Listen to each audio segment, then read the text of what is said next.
Hi friends, मनोमैनिया study channel पे आपका स्वागत है। मैं मनमोहन सिंह आप लोग का स्वागत करता हूं।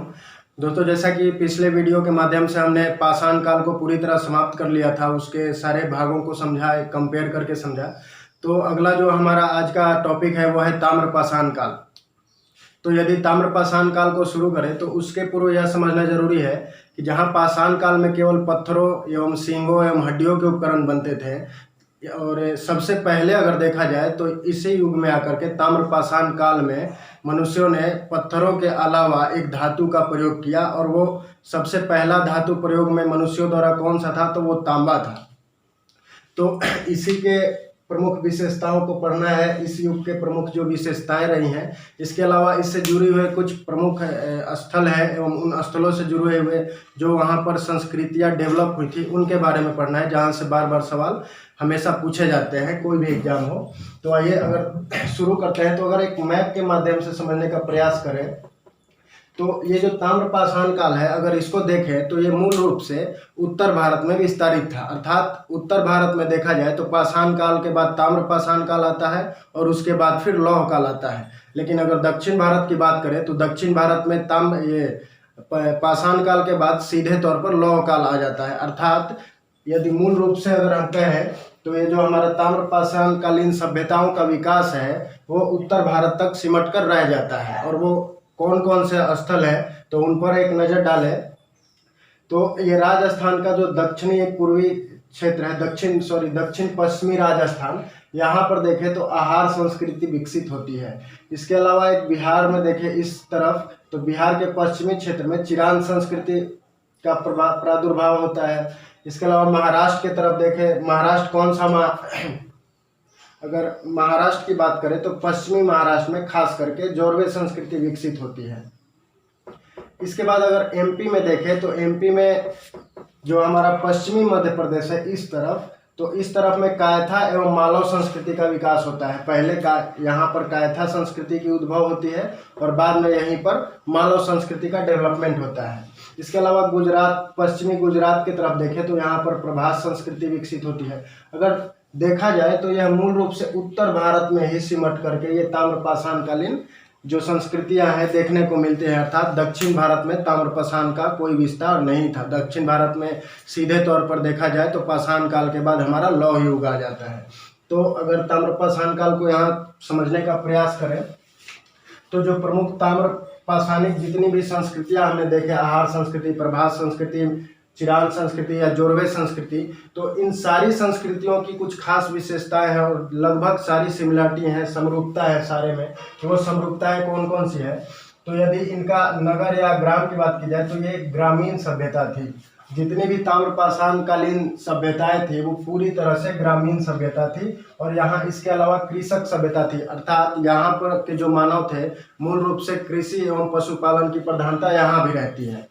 इसके अलावा यहाँ पर यदि धर्म में विश्वास की बात की जाए तो धर्म में विश्वास इनका एक मातृ देवी की पूजा, ये जितने इसके पूरा स्थल मिले हैं, इनाम गांव है या दैमाबाद है, तो वहाँ से जो मातृ देवी की मूर्तियाँ मिली है उनकी पूजा का साक्ष्य मिला है। इसके अलावा वृषभ देव पूजा का भी साक्ष्य मिला है। वृषभ देव पूजा को अगर देखा जाए तो दैमाबाद के क्षेत्र के तरफ से वहाँ से मिट्टी के सांड बने हुए मिले हैं, तो उन सांडों के आधार पर कहा जा सकता था कि इनमें वृषभ देव अर्थात सांड की पूजा का भी प्रधानता था। इसके अलावा इनके आवास, जो ताम्रपाषाण कालीन संस्कृतियाँ जहाँ पे डेवलप हुई थी उनके आवास को देखें तो यहाँ पर जो उनके घर होते थे, घर इनके कच्चे होते थे एवं कच्चे होने के साथ साथ छोटे रहते थे। और छोटे के साथ अगर आकार की बात करें तो वो गोलाकार, आयताकार एवं वर्गाकार रूप में रहते थे। और ये जो घर बने होते थे तो ये मूल रूप से एक एक मतलब घर में एक ही कमरा होता था। लेकिन एक अगर ये देखा जाए कि सबसे ज़्यादा इनाम गांव से जो मिला है एक साक्ष्य, वहाँ पर 5 कमरे मिले हैं। कहाँ पर 5 कमरे, तो इनाम गांव के से ऐसा घर मिला है जिसमें 5 कमरे हैं, तो वो एक अपवाद के रूप में देखने को मिलता है। इसके अलावा यहाँ पर हम देख रहे हैं कच्चे घर है, लेकिन एक गिलुंद ऐसा स्थान है जहाँ से कुछ पत्थरों के घर या पक्के ईंटों के घर मिले हैं। तो इनाम गांव एवं गिलुंद देखा जाए तो यहाँ पर अपवाद के रूप में ताम्रपाषाण कालीन स्थल माने जाते हैं। इसके अलावा हमने ये इसको देखा था कि ये जो ताम्रपाषाण सभ्यता है, ये या जो काल है, ये हड़प्पा सभ्यता के पहले भी है, हड़प्पा सभ्यता के समकालीन भी है और हड़प्पा सभ्यता के बाद भी है। तो हम अभी जो पढ़ेंगे वो रहेगा हमारा हड़प्पा सभ्यता से पूर्व और उसके समकालीन। लेकिन जो परवर्ती हड़प्पा सभ्यता जिसको बोलते हैं, अर्थात आगे की वीडियो में जब हम सिंधु घाटी सभ्यता पढ़ेंगे तो देखेंगे कि सिंधु घाटी सभ्यता एक पूर्णतः नगरीय सभ्यता है, ग्रिड प्रणाली पर आधारित सभ्यता है। लेकिन वहाँ पर जब सिंधु घाटी सभ्यता की पतन होती है और वहाँ पर जब ताम्रपाषाण कालीन परवर्ती ताम्रपाषाण काल का उदय होता है धीरे धीरे करके ये दैमाबाद के क्षेत्र में, तो वहाँ पर देखें तो वो किन किन क्षेत्र, वहाँ पर भी कुछ संस्कृतियों का विकास होता है। तो वो पंजाब और हरियाणा, भारत के पंजाब और हरियाणा वाले क्षेत्र में देखें तो उधर पीले मृदभांड संस्कृति विकसित होती है। अर्थात जो परवर्ती हड़प्पा आ रहा है जिसको हम ताम्रपाषाण काल बोल रहे हैं, परवर्ती अर्थात हड़प्पा के बाद, तो वहाँ पर मुख्य रूप से एक तरह से देखा जाए तो केवल मृदभांड की संस्कृतियाँ हैं। जो NBPW, OCW ये सब जो हम पढ़ते हैं तो ये सारे मृदभांड संस्कृतियाँ गंगा यमुना के दोआब क्षेत्र में देखें, अगर इस वाले क्षेत्र में इधर गंगा और यमुना के दोआब क्षेत्र में, तो यहाँ पर गैरिक मृदभांड संस्कृति का उद्भव होता है। इसके अलावा ये जो गुजरात का क्षेत्र है ये सिंधु घाटी सभ्यता के पतन के बाद के हैं ये, और ये जो हम अभी पढ़ेंगे ये अभी पूर्व का पढ़ना है। तो गुजरात के क्षेत्र में देखें तो लाल काले चमकीले मृदभांड का कहाँ पर होता है, तो ये गुजरात के क्षेत्र में होता है। इसके अलावा पाकिस्तान का जो पंजाब और सिंध वाला क्षेत्र है, तो पाकिस्तान के पंजाब वाले क्षेत्र में कब्रगाह एच संस्कृति उद्भव होती है, वहाँ पर उनका विकास होता है। एवं पाकिस्तान के सिंध क्षेत्र में उस समय का प्रायद्वीपीय भारत जो है तो झूकर झाकर संस्कृति का विकास होता है। तो झूकर झाकर संस्कृति का विकास कहाँ होता है, पाकिस्तान के सिंध में। कब्रगाह एच संस्कृति का विकास कहाँ होता है, तो पाकिस्तान के पंजाब वाले क्षेत्र में। पंजाब हरियाणा वाले भारत के जो है उनमें कौन सा होता है, तो पीले मृदभांड संस्कृति। अर्थात जो परवर्ती हड़प्पा में हम ताम्रपाषाण काल को देखें तो उसमें मृदभांडों का ही मुख्य रूप से विकास होता है, और एक मृदभांडी संस्कृति जिसको हम बोलते हैं, इसको पूरे जितने भी मृदभांड की संस्कृतियाँ हैं, जितने उत्तर काले पॉलिशदार मृदभांड, इसके अलावा जो हमारा गैरिक मृदभांड, ये सारे जो हैं इनको एक अलग से चैप्टर में पढ़ेंगे। बड़ा चैप्टर है जिसमें केवल मृदभांड संस्कृति के बारे में पढ़ना है कि कौन से काल में कौन कौन से मृदभांड आए और उनकी क्या क्या विशेषताएं रही हैं। तो ये तो हमने ताम्रपाषाण संस्कृतियों का देखा कि ये जितने संस्कृतियां हैं इन सारी संस्कृतियों में ये सारी बातें कॉमन है। कौन कौन सी, तो सारी संस्कृतियां ग्रामीण या सभ्यता थी, कृषक सभ्यता थी, कृषि और पशुपालन की प्रधानता थी, मातृदेवी और वृषभ देवी के पूजा के साक्ष्य मिले हैं। उसके अलावा कच्चे घर हैं आयताकार वर्गाकार आकार के। इसके अलावा जो एक गिलुंद स्थान है तो गिलुंद से हमें पत्थरों के घर के साक्ष्य मिले जो कि अपवाद के रूप में है, और जो इनाम गांव है तो वहां से एक घर से 5 कमरे साक्ष्य के रूप में मिले हैं, तो वो भी हमारा अपवाद है। तो ये जो हमने यहाँ पे जो संस्कृतियाँ इसके मुख्य रूप से समझी, तो इसमें अगर प्रमुख संस्कृतियों की बात करें जहाँ से बार बार सवाल आते हैं तो वो है राजस्थान में जो डेवलप हुई थी आहार संस्कृति। इसके अलावा जो हमारा महाराष्ट्र में है जोरवे संस्कृति, जो हमारा बिहार में चिरांद है लेकिन इससे ज़्यादा सवाल नहीं आते। इसके अलावा मध्य प्रदेश में कायथा एवं मालव, और इसके बाद हम गुजरात में देखें तो प्रभास संस्कृति, लेकिन यहाँ से भी सवाल ज़्यादा नहीं आते हैं। तो इनमें जो इम्पोर्टेंट है आहार संस्कृति, जोरवे संस्कृति, कायथा एवं मालव, तो उन 4 संस्कृतियों को हम समझते हैं। तो आइए सबसे पहले देखते हैं कायथा संस्कृति। कायथा जो संस्कृति है पश्चिमी मध्य प्रदेश अर्थात इस क्षेत्र में डेवलप हुई थी, और यह नर्मदा नदी तट पर उसी के सहारे विकसित हुई। तो यदि इसका टाइम पीरियड का बात करें कायथा संस्कृति का, तो यह 2000 से लेकर के 1800 BC तक माना गया है। इसकी खोज BS वाकरकर ने किया, और कायथा को पहले कपित्थक के रूप में भी जानते थे। कौन सा नाम था कायथा का, अगर पुराना नाम पूछे तो वो कपित्थक है। और कपित्थक को देखा जाए तो वहाँ पर प्रमुख जो खगोलज्ञ थे, खगोल शास्त्री थे या ज्योतिष शास्त्र, वारामिहिर का जन्म स्थल भी कपित्थक ही है। इसके अलावा जो कायथा संस्कृति से बहुत ज़्यादा सवाल नहीं आते, इसके स्थान को लेकर कुछ सवाल पूछ लेते हैं। तो इसके प्रमुख स्थान में देखें तो उज्जैन हो गया, त्रिपुरी एवं एरन। तो कायथा संस्कृति से जुड़े हुए महत्वपूर्ण स्थान कौन कौन से हैं, तो उज्जैन, त्रिपुरी एवं एरन। इसकी खोज किसने की, VS वाकरकर ने। टाइम पीरियड क्या है, 2000 से लेकर 1800 BC। कौन से तट पर विकसित हुई, फली फूलित हुई, नर्मदा नदी तट पर। दूसरा जो हमारा आता है वो मालव संस्कृति। अब देखिए यहाँ पर मध्य प्रदेश के क्षेत्र में, पश्चिमी मध्य प्रदेश में यहाँ जो कायथा संस्कृति है, बाद में डेवलप धीरे धीरे वहाँ कायथा संस्कृति का पतन होता है और वहीं पर देखिएगा तो मालवा संस्कृति का उदय होता है। अर्थात कायथा संस्कृति सबसे पुरानी है और उसी क्षेत्रों में, पश्चिमी मध्य प्रदेश के क्षेत्र में, वहीं पर कायथा संस्कृति के अवशेषों पर मालवा संस्कृति का विकास होता है।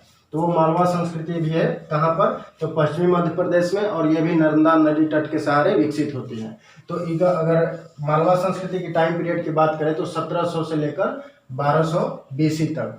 अगर इसके जो स्थान है, प्रमुख स्थान की बात करें तो एक तो मालवा ही है। और ये जो मालवा स्थान, ये जो मालवा संस्कृति बताया जा रहा है, तो यह इसका देखा जाए तो टाइप साइट है। अर्थात टाइप साइट को बोलते हैं प्रारूप स्थल, अर्थात खुदाई में सबसे पहले जिस स्थल की खुदाई होती है, किसी भी संस्कृति का नाम उसी स्थल पर रखते हैं। तो इस प्रकार मालवा की सबसे पहले खुदाई हुई और मालवा संस्कृति पश्चिम मध्य प्रदेश में उसका नामकरण किया गया। तो मालवा से कुछ साक्ष्य मिले हैं, वो क्या मिले हैं, तो उत्तम कोटि के मृदभांड के साक्ष्य कहाँ से मिले हैं, मालवा से। मालवा कहाँ पर है, तो पश्चिमी मध्य प्रदेश में। इसके अलावा चरखा एवं तकली के साक्ष्य, और एक देखें तो वृषभ पूजा के साक्ष्य कहाँ से मिले हैं, मालवा से। जो दूसरा हमारा प्रमुख स्थान है वो है नवदा टोली। नवदा टोली को अगर देखें तो यह एक महत्वपूर्ण यहाँ से सवाल बनता है, ये ताम्रपाषाण कालीन सबसे बड़ी ग्रामीण स्थल है। हालांकि जितने भी मिले हैं ये सारे ग्रामीण स्थल ही हैं। कहीं कहीं पे हम जैसे दैमाबाद में, इनाम गांव में देखिएगा तो उधर नगरीकरण की तरफ वो लोग धीरे धीरे अग्रसर विकसित हो रहे हैं। लेकिन ये जो हमारा ये नवदा टोली है, ये ताम्रपाषाण कालीन सबसे बड़ी ग्रामीण स्थल पूछा जाए तो वो नवदा टोली है। नवदा टोली कौन से संस्कृति से जुड़ी है, तो मालवा संस्कृति। मालवा संस्कृति कहाँ पर है, पश्चिमी मध्य प्रदेश में, और किसके स्थान पर विकसित हुई, तो कायथा संस्कृति के स्थान पर। इसके अलावा नवदा टोली से अनाजों के विभिन्न प्रकार के किस्मों का ढेर भी मिला है। तो अनाजों के नई नई प्रकार या जो विभिन्न प्रकार के किस्म, उस समय के जो किस्मों के ढेर मिले हैं, कहाँ से मिले हैं, तो नवदा टोली से। इसके अलावा जो हमारा तीसरा आता है आहार संस्कृति। आहार संस्कृति को देखें तो दक्षिण पूर्वी राजस्थान, अर्थात इस वाले क्षेत्र में धीरे धीरे करके हमारा ये जो आहार संस्कृति है इसका विकास होता है। तो अगर आहार संस्कृति का टाइम पीरियड का बात करें तो 2000 से लेकर 1400 BC तक इसको माना गया है। और यह बनास नदी तट के, जैसा कि हम देख रहे हैं कि कायथा और मालवा संस्कृति नर्मदा नदी के तट के सहारे है, उसी प्रकार आहार संस्कृति बनास नदी तट के सहारे है। और यही इसी तट के सहारे होने के कारण इसको बनास संस्कृति की संज्ञा भी दी जाती है। अर्थात बनास संस्कृति और आहार संस्कृति दोनों एक ही चीजें हैं, एक ही का नाम है। और इसके अलावा अगर इसके प्रमुख स्थान को देखें आहार संस्कृति में, तो वो सबसे पहला हमारा आहार आएगा, और यह आहार जो है इसका प्रारूप स्थल है। और आहार में देखें अगर तो सब यहाँ पर तांबे की सबसे ज़्यादा अधिक उपकरण प्राप्त हुए हैं। हालांकि पत्थर के उपकरण भी है, लेकिन ज़्यादातर उनकी मात्रा कौन सी है, तो वो तांबे की है। और इस कारण इसे ताम्रवती भी कहा जाता है। ताम्रवती किसको कहा जाता है, ताम्रपाषाण काल के अंतर्गत, तो वो आहार है। आहार किसके अंतर्गत है, तो आहार संस्कृति सब के अंतर्गत एक स्थान है जहाँ से सबसे ज़्यादा तांबे के उपकरण मिले हैं, और इस कारण इसे ताम्रवती कहते हैं। इसके अलावा यहाँ रंगाई एवं छपाई के उद्योग विकसित थे। ऐसा इसलिए कि यहाँ से जो कपड़ों के साक्ष्य मिले हैं उन पे रंगों के ठप्पे या मुहरों की दाग अभी तक देखने को मिले थे। और इसके अलावा पत्थरों के घर, आहार से देखें तो पत्थरों के घर के साक्ष्य में मिले हैं। और जो सबसे बड़ी इंपॉर्टेंट बात है कि चक्रकूप विधि की यहाँ पर धीरे धीरे विकसित हो चुकी थी। अर्थात जो यहाँ घर थे उनके जो नाले थे, गंदे नाले के जो पानियों को निकाला जाता था, वो चक्रकूप विधि के माध्यम से निकाला जाता था। दूसरे स्थान की बात करें अगर आहार संस्कृति में, तो वो हमारा आता है गिलुंद। गिलुंद से देखें तो पत्थर के उपकरण मिल रहे हैं। यहाँ पर ऐसा नहीं है कि यहाँ पर तांबे के उपकरण नहीं है, तांबे के उपकरण यहाँ भी हैं, लेकिन यहाँ पर तांबे के उपकरण कम है, पत्थर के ज़्यादा है। यहाँ पर पत्थर के कम है, तांबे के ज़्यादा है। तो गिलुंद से पत्थर के ज़्यादा उपकरण मिले हैं। इसके अलावा जो महत्वपूर्ण बन जाता है वो है अग्निकुंड के साक्ष्य। तो ताम्रपाषाण काल में अग्निकुंड का साक्ष्य कहाँ से मिला है, तो वो हमारा गिलुंद से मिला है। इसके अलावा पक्के ईंटों के घर, जो मैंने पहले ही बताया था कि जो कच्चे ईंटों के घर मिलते हैं, जब सारी संस्कृतियों में जितने हैं जोरवे, कायथा, मालव या आहार, तो केवल एक गिलुंद ही ऐसा स्थान है जहाँ से पत्थरों के घर के साक्ष्य मिलते हैं। बाकी जितने भी घर हैं वहाँ पर कच्चे ईंटों के बने हैं, घास फूस के बने हैं, जिन पर ऊपर से मिट्टी का लेप लगाया हुआ है। तो इसके अलावा गिलुंद के अलावा अगर देखें तो हमारा बालाथल तीसरा आता है, और यहाँ से कुछ खास प्राप्त नहीं होता है। ताम्रपाषाणकालीन स्थल के रूप में इसको याद रख सकते हैं, बालाथल, जहाँ से तांबे एवं पत्थर के उपकरण प्राप्त होते हैं। तो अभी हमने 3 संस्कृतियां पढ़ा, कायथा संस्कृति, मालव संस्कृति और आहार संस्कृति। इसमें देखें तो कायथा की जगह पर ही धीरे धीरे मालव संस्कृति की विकास हुआ, और उसके बाद जो आहार संस्कृति दक्षिण पूर्वी राजस्थान में विकास हुआ। जो हमारा चौथा संस्कृति है वो जोरवे संस्कृति है, और सवाल यहीं से ज़्यादा पूछे जाते हैं। तो जोरवे संस्कृति की बात करें तो ये पश्चिमी महाराष्ट्र इस क्षेत्र में विकसित हुआ था। तो आप देख सकते हैं कि इन्हीं क्षेत्रों में ताम्रपाषाणकालीन पूरा का पूरा इधर ही दिखाई देता है। तो जो जोरवे संस्कृति है, अगर इसका टाइम पीरियड देखें तो 1400 से लेकर 700 BC तक माना गया है, और इस प्रकार यह नवीनतम ताम्रपाषाणकालीन संस्कृति के रूप में जाना जाता है। हमने सबसे प्राचीन कौन सा पढ़ा था, तो कायथा संस्कृति। अगर क्रम से पूछे तो ये सारे क्रम से हैं, जैसे कायथा संस्कृति सबसे पुरानी, उससे नई मालवा, उससे नई आहार, एवं सबसे जो नई संस्कृति थी ताम्रपाषाणकालीन वो थी जोरवे संस्कृति, जो कि पश्चिमी महाराष्ट्र में है। ये देखिए, हमने आहार संस्कृति को देखा कि बनास नदी पर था, और ये जो हमारा जोरवे संस्कृति है प्रवरा नदी के बाएं तट पर स्थित था। और इसके प्रमुख स्थान की बात करें तो इसके 2 जिले हैं, अहमदनगर एवं पुणे। वहीं से कुछ प्रमुख वस्तुएं या पूरा तत्व प्राप्त हुए हैं। तो अगर पहला अहमदनगर देखें तो अहमदनगर से सटे हुए 3 स्थान है, दैमाबाद, जोरवे और नेवासा। तो दैमाबाद से कांसे का रथ प्राप्त हुआ है। तो कांसे का रथ कहाँ से प्राप्त हुआ, दैमाबाद। दैमाबाद कहाँ है, तो अहमदनगर में। अहमदनगर किसको रिप्रेजेंट करता है, तो जोरवे संस्कृति को, जो कि पश्चिमी महाराष्ट्र में इसका विकास हुआ था। इसके अलावा दैमाबाद से देखें तो यह सबसे बड़ी ताम्रपाषाणकालीन बस्ती थी। हमने यहाँ पर पढ़ा था कि अगर सबसे बड़ी हमारी जो ग्रामीण स्थल है वो नवदा टोली है ताम्रपाषाणकालीन। यहाँ पर सबसे बड़ी ग्रामीण बस्ती के रूप में पूछा जाए जिसमें धीरे धीरे शहरीकरण का विकास हो रहा है, तो वो कौन सा है, हमारा दैमाबाद। सबसे यहीं से मिला था कौन सा साक्ष्य, सबसे बड़ी पाषाणकालीन बस्ती का साक्ष्य मिला था, जो कि 20 हेक्टेयर में फैला हुआ था। इसके अलावा अगर देखें तो जोरवे भी इसका एक प्रारूप स्थल के रूप में है। तो यहाँ से कुछ खास वस्तुएं या पुरातत्व तो मिले नहीं है, इसको आप नाम के तौर पर याद रख सकते हैं। अहमदनगर में जो तीसरा महत्वपूर्ण स्थल है वह है नेवासा। नेवासा से भी ज़्यादा कुछ नहीं मिला है, कपास एवं पटसन के साक्ष्य मिले हैं। जोरवे संस्कृति का जो दूसरा महत्वपूर्ण स्थल है वो है पुणे, और पुणे में 3 जो महत्वपूर्ण स्थल है सटे हुए वो है सोनगांव, नासिक और इमाम गांव। तो सोनगांव और नासिक में तो कुछ नहीं पढ़ना है, केवल नाम याद रखिए। इनाम गांव से क्या मिला है, तो किलेबंदी का साक्ष्य, अर्थात किले को बंद किया गया था, और उसका साक्ष्य कहाँ से मिला है, तो हमारा मिला है कहाँ से, इनाम गांव से। और यहाँ पर वर्ग का विभाजन जो है, अर्थात श्रमिकों का, कारीगरों का, कुम्हारों का, इन लोगों का देखा जाए तो अलग अलग घर मिलते हैं। तो यहाँ से वर्ग विभाजन का स्पष्ट साक्ष्य कहाँ से मिलता है, तो इनाम गांव से। और ये जो हमारा दैमाबाद और इनाम गांव है, ये धीरे धीरे नगरीय सभ्यता की ओर विकास कर रहे थे। और दैमाबाद तो ऐसा स्थल है कि पहले ताम्रपाषाण काल को प्रेजेंट कर रहा है, बाद में देखेंगे तो सिंधु घाटी सभ्यता का सबसे दक्षिणी स्थल के रूप में रिप्रेजेंट करेगा। और पुनः जब देखेंगे कि वहीं सिंधु घाटी सभ्यता के पतन पर वहाँ पर परवर्ती हड़प्पा जब उसका उद्भव होता है तो उसको भी रिप्रेजेंट करता है। तो इस प्रकार जो हमारा दैमाबाद है यह थोड़ा सा महत्वपूर्ण हो जाता है।